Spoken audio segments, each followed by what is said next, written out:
You thought the throne was secure. You thought the battles were won. But in the shadows of Jerusalem, a new threat is rising, one that doesn't face the point of a sword, but slithers into the ear of a king. The crown is not just a symbol of power, it is a target. And everyone, from the most trusted advisor to the most beloved son, now sees it within their grasp. The house of David was built on faith and blood. Now that very foundation is about to be shattered from within. The golden age of David feels like a fading dream.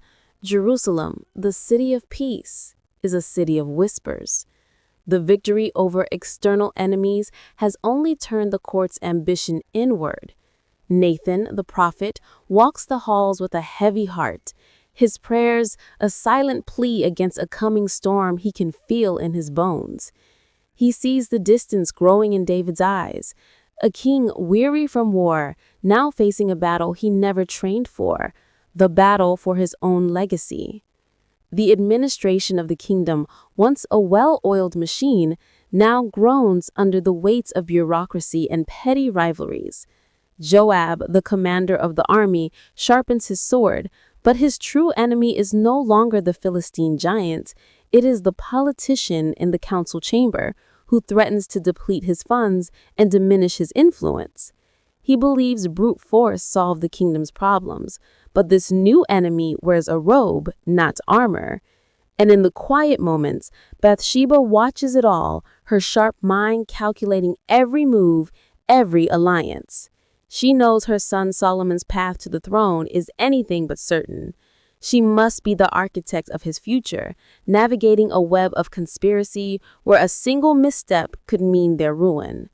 The peace David fought so hard to build is a fragile illusion, and the first hairline cracks are beginning to show, threatening to break the kingdom apart. The true poison, however, begins not with a shout of rebellion, but with a carefully placed word. Absalom, the king's son, handsome and charming, stands at the city gates. He is not rallying an army, he is stealing the hearts of the people. To the farmer who has a land dispute, he listens with feigned sympathy and laments, "If only I were the judge in the land, then everyone with a case could come to me, and I would see they get justice."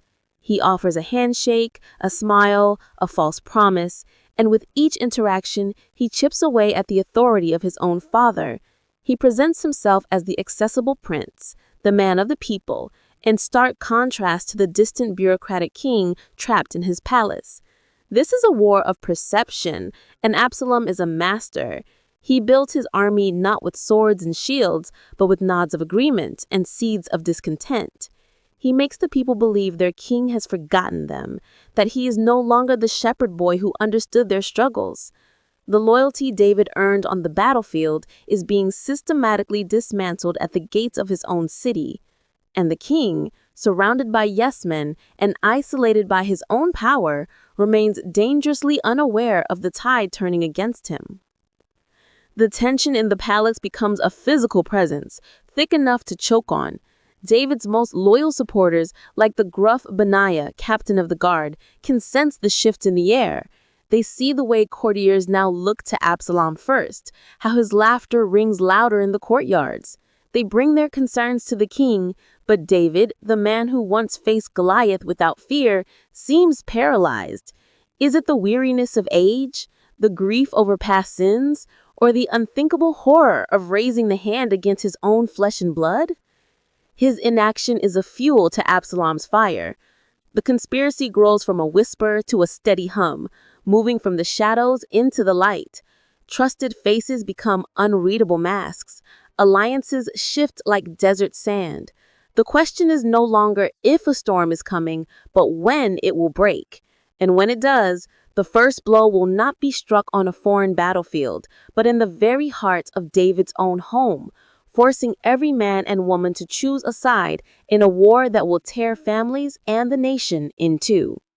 The storm breaks not with thunder, but with the silent, hurried packing of a royal caravan under the cover of night. The unthinkable has happened. The word has reached David's inner chamber. The hearts of the people of Israel now belong to Absalom. There is no time for a stand, no time to rally the troops. The king, the mighty warrior, is forced to flee his own city. The image is devastating. David, head covered and barefoot, weeping as he climbs the Mount of Olives, leaving his throne behind. His loyalists, a shell-shocked and heartbroken procession, follow him into the wilderness, once again refugees. This is Absalom's masterstroke, a bloodless coup that humiliates the king and demonstrates his own power. Jerusalem, the symbol of God's promise, is now in the hands of the usurper. The rebellion is no longer a secret plot. It is a terrifying reality. The crown has been stolen, and the true king is in exile, haunted by the ghost of his own son's ambition. In Hebron, Absalom is crowned. The celebration is lavish, a calculated display of power and legitimacy. He sits on a temporary throne, surrounded by sycophants and the powerful men David once counted as allies. Ahithophel, David's own brilliant counselor, now stands at Absalom's right hand. His betrayal is the deepest cut of all. A mind that knows all of David's weaknesses now turned against him. Ahithophel's advice is cold, precise, and ruthless. He understands that to secure the throne, the rebellion cannot be half-hearted. He whispers strategies that would cement Absalom's rule, plans so devastating they carry the weight of finality.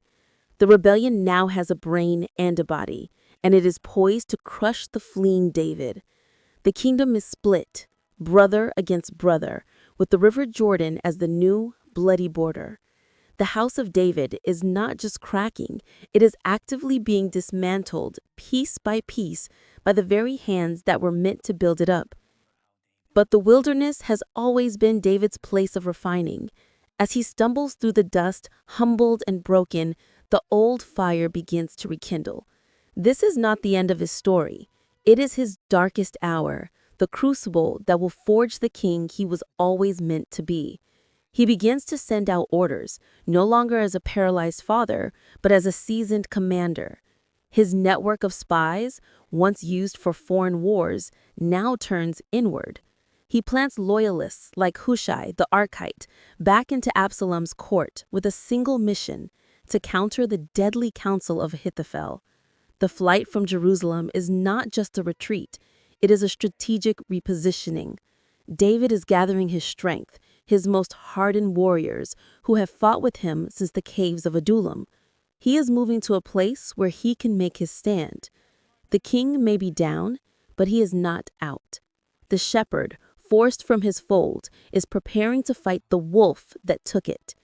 The Game of Thrones has escalated into a civil war, and the fate of Israel will be decided not by a single champion, but by the thousands of sons and fathers who will soon be ordered to kill one another. The war councils are a brutal clash of realities. On one side, Joab and his brothers, the military professionals. They speak in the cold, hard language of tactics and necessity. To them, Absalom is no longer the king's son. He is the enemy commander, the head of the rebellion. Cut off the head, and the body dies. It is simple, clean, and brutal. They press David for a swift, decisive strike. But across from them stands David, the father. His orders to his commanders, delivered in a room thick with tension, are a desperate, personal plea. Be gentle with the young man Absalom for my sake. This command hangs in the air, a dangerous sentimental burden that he places on the shoulders of his entire army. He is asking his men to fight a war with one hand tied behind their backs, to risk their lives to save the very person who caused this destruction. It is the impossible conflict at the heart of every ruler, the divide between the heart and the crown. The battle erupts in the forest of Ephraim. It is chaos manifest.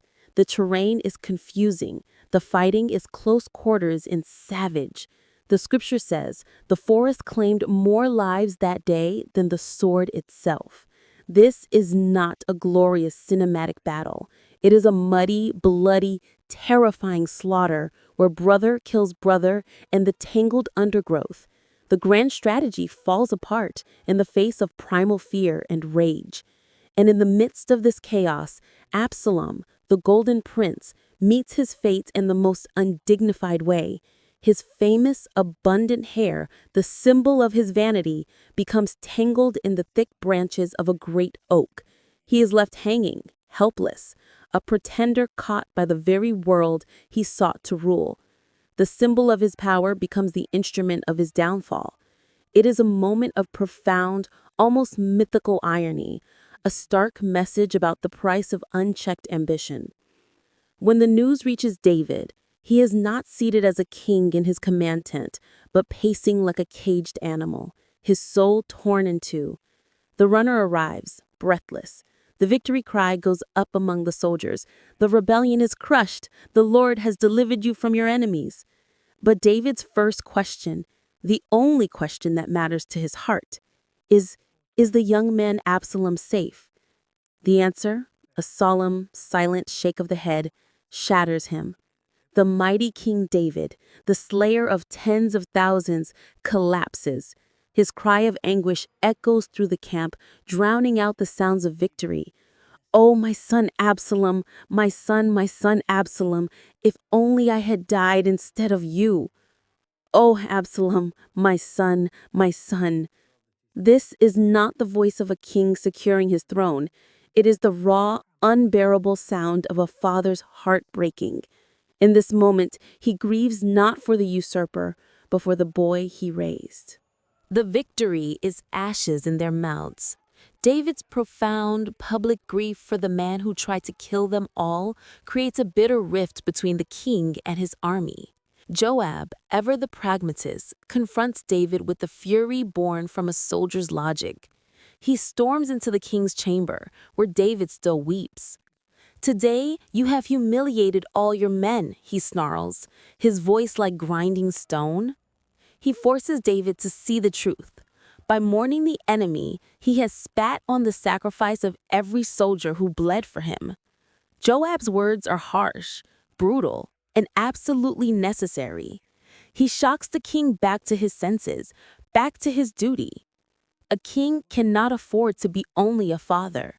The crown demands a heavier weight. David, broken but compliant, dries his tears, washes his face, and goes out to sit at the city gate to acknowledge his people and their loyalty. It is a performance of kingship, the first step in rebuilding what was shattered. But the light in his eyes is gone, replaced by a deep, weary sorrow. The road back to Jerusalem is not a triumphant procession. It is a slow, painful journey of reconciliation and political maneuvering. The kingdom is wounded and the scars run deep. David must now rule over the men who shouted for Absalom, who turned their backs on him. He must be a healer, but he is also a king who cannot show weakness again. He offers amnesty to some, like the hesitant Shimei, who cursed him during his flight, demonstrating a shocking and calculated mercy. But with others, like the traitorous Amasa, whom he promises Joab's position, he plays a dangerous game of political chess, creating new alliances that threaten the old guard. This is the messy, unglamorous work of stitching a nation back together. Every handshake is scrutinized, every pardon questioned. The trust is gone, replaced by a fragile, temporary peace built on a foundation of suspicion and shared trauma. And in the background, the consequences of David's grief continue to ripple outward. He has reclaimed his throne, but he has lost the unwavering faith of his most powerful supporters. Joab, who saved the kingdom by disobeying the king's foolish order regarding Absalom, now looks at David with a new, cold understanding. He knows the king's heart is a liability. Benaiah, the head of his bodyguard, watches every interaction with a sharper eye. The tribal leaders of Israel, who were so quick to follow Absalom, now return with their tails between their legs. But their loyalty is a transactional thing, no longer born of love for their king. David sits on the throne, but the room feels emptier. The crown is heavier. The peace is fragile. He is king again, but the cost has been his joy, his family, and a piece of his own soul. The rebellion is over, but the battle for the soul of the monarchy has just entered a new, more subtle, and even more dangerous phase. Just when the kingdom seeks stability, the old prophet Nathan returns. His face is grim, his message a divine hammer blow. He reminds David of his past sins, the blood he spilled, and the house he built with violence. And he delivers a chilling prophecy that will haunt David's final years. The sword will never depart from your house. The rebellion of Absalom was not the end of God's judgment, it was only the beginning. The violence David introduced into the world will now echo through his own lineage, a generational curse he is powerless to stop. This prophecy hangs over the palace like a shroud, turning every interaction between David's remaining sons into a potential spark for the next fire. The peace he has won is merely an intermission. The audience now watches, knowing another tragedy is inevitable, that the seeds for the next conflict are already sown deep within the palace walls. The focus of the court shifts with terrifying speed to the next generation. The question is no longer what has happened, but who will come next. Adonijah, the next eldest son, handsome and spoiled, begins to emulate Absalom's play for power. He gathers chariots and horsemen, building his own faction, proclaiming, "I will be king." He believes the throne is his by right of birth, and he has learned nothing from his brother's bloody end. He sees David's advanced age and grief as his opportunity. But he is not the only player. Nathan the prophet and Bathsheba, the mother of Solomon, form a desperate secret alliance. They see Adonijah's ambition for the reckless, destabilizing threat it is. They know that if Adonijah takes the throne, Solomon and all who support him will be executed. This is no longer a cold war of whispers. It is a desperate race against time. The final battle for David's legacy will not be fought on a battlefield, but in the king's bedroom, with words and memories as the only weapons. The trailer ends on this nice edge. King David is old, frail, and shivering in his bed, a shell of the warrior he once was. The fate of a nation rests on his fading memory and his final, coherent wish.